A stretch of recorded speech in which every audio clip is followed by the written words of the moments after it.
Halika. Dito na lang natin hintayin yung mami mo, ha? Mainit kasi sa labas, eh.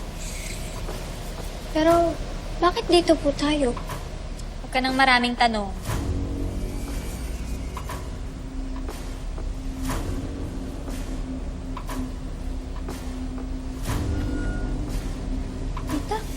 Ito po ba yung naaamoy ko? Yung mga paint?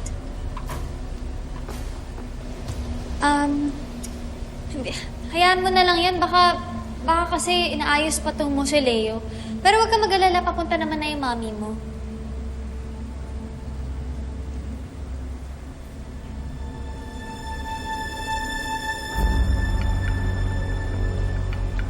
Talagang nagpauto ka sa batang yan?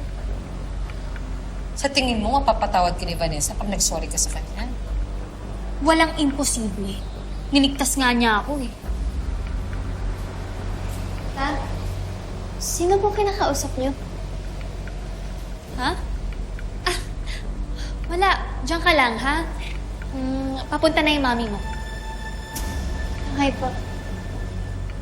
Magkaiba ang ayaw kanyang mamatay sa kaya kanyang patawarin. Kontrabida ka talaga, eh. Pinapangunahan mo na. Di pa natin alam kung ano sasabihin ni ate. Hinahanda lang kita sa posibleng mangyari. Kung mapatawad ka niya, tapos tanggapin ka niya uli, edi okay. Pero paano kung hindi? Paano kung pumunta siya dito na may baril, tapos may kasamang mga pulis? Alam na ni ate yung mangyayari kapag trinaydor niya uli ako.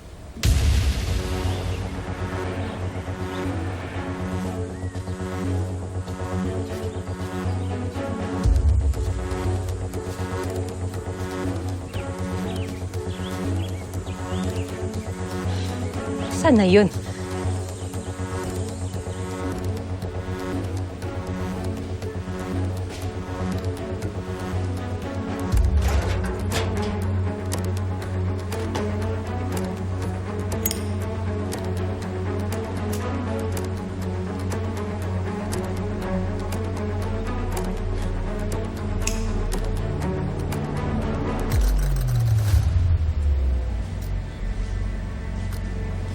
Mikay? Sa tingin mo ba magiging masaya yung mami mo kapag nakita niya uli ako? Opo. Basta maging sincere lang po kayo. At sabihin niyo po kay mami na never niyo na po siyang sasaktan. Na magiging sisters and best friends na po kayo forever.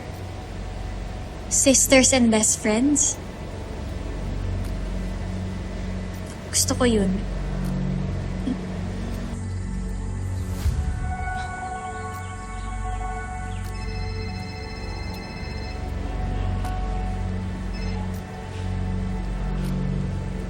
Asan ka na? Ikaw ang nasan. Sabi mo sa puntod na Luigi. Saan mo dinala yung anak ko? Ang init naman agad ng ulo mo, ate. Puntahan mo na lang kami dito sa Museo ng Abellano Garcia. Hihintayin ka namin.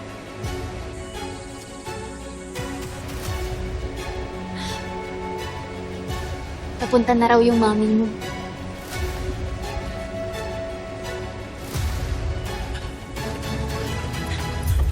Oh my gosh. Wala si Ate Vanessa. Ate, puntahan kaya natin yung puntod ni Luigi. Baka sakali na dun si Ate Vanessa. Attorney, sigurado ba kayo na dito yung meeting place nila? Yes, Inspector. Pero, ito-double check ko muna kung nandun si Vanessa sa puntod ni Luigi. Siguro kayo i-scout niyo muna yung area kung nandyan si Angel. Tawagan na lang kita mamaya, Lexi, okay? Okay. Mag-iingat kayo. Okay, Ate.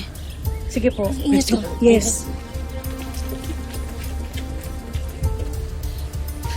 Mikay! Mami, Wait lang, Mikay. bakit po? Bitawan mo yung anak mo. Ikaw talaga, ate. Masyado ka naman excited. Tumupad ako sa usapan mo.